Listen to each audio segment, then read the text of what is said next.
আসসালামু আলাইকুম এভরিওয়ান, সবাই কেমন আছো? নিশ্চয়ই ভালো। আজকে একটা কোকোনাট পুডিং নিয়ে চলে আসলাম তোমাদের জন্য।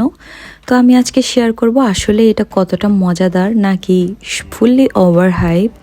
তো এই ডাবের পুডিং বানাতে গেলে প্রথমেই যেটা করতে হবে, একটা ডাব নিয়ে নিতে হবে। ডাবটা এমন হতে হবে যে ভেতরে কিন্তু শ্বাস থাকে মতো, এই শ্বাসটাও এখানে দিতে হবে পুডিংয়ে।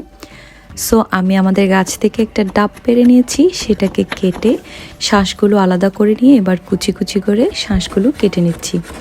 এগুলো কিন্তু এমনিতেই খেতে আমার খুবই ভালো লাগে, অনেক মজা লাগে এটা আমার।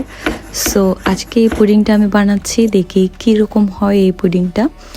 সো সবাই সাথে শেয়ার করব যে এটার আসলেই টেস্টটা কেমন। সবাই তো বলে এটা কলিজা ঠান্ডা করে একটা ডেজার্ট। সো দেখি, এখানে আমি নিয়ে নিয়েছি আগার আগার পাউডার। প্রথমে হচ্ছে একটা পাতিলের মধ্যে ডাবের পানিগুলোকে নিয়ে নিচ্ছি। সব পানি এখানে দিয়ে চুলার ফ্লেমটা অন করে দিয়েছি। দেন এখানে দিয়ে দিচ্ছি আমি 1 টেবিল চামচ মতো চিনি। চিনিটা আপনারা বুঝে দিবেন, যেহেতু আমার পানিটা অনেকটা মিষ্টি ছিল সেজন্য চিনি কম দিয়েছি। হাফ চা চামচ করে 1 চা চামচ পরিমাণ আগার আগার পাউডারটা আমি এখানে দিয়ে দিয়েছি। দেন এটা যদি আপনার পানির পরিমাণটা বেশি হয় তাহলে আগার আগার পাউডারটা একটু বেশি করে দিতে হবে। আমার এখানে 1 কাপের চেয়ে একটু বেশি হয়েছিল পানি, সেজন্য আমি এখানে 1 চা চামচ পরিমাণ আগার আগার পাউডার দিয়েছি। তারপর যখন এখানে হালকা বলক চলে আসবে, দেন কিছুটা এখানে কুচানো নারকেলের শাঁস দিয়ে দিব। এদিকে পানিটা ফুটতে থাক, আমি এখানে প্রিপারেশন করে নিচ্ছি। একটা পাত্রের মধ্যে ডাবের শাঁসগুলোকে স্প্রেড করে দিচ্ছি চারিদিকে। এর উপরে আমি ডাবের পানিটা বা পুডিংটা জমাবো।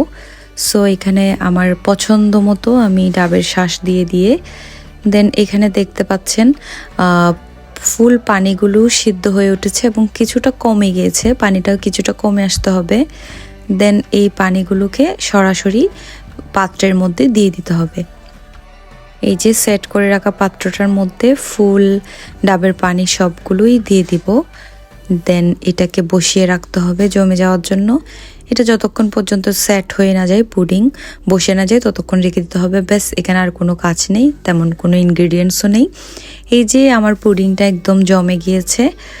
আমি এটাকে মোল্ড আউট করার সময় কিছুটা ভেঙে গিয়েছিল, সেজন্য দেখতে একটু বাজে হয়েছে। বাট এটার টেস্টের ব্যাপারে যদি বলি, এটা মনে হচ্ছিল যে নারকেলই খাচ্ছি বা ডাবই খাচ্ছি। এটা আহামরি কোনো টেস্ট না।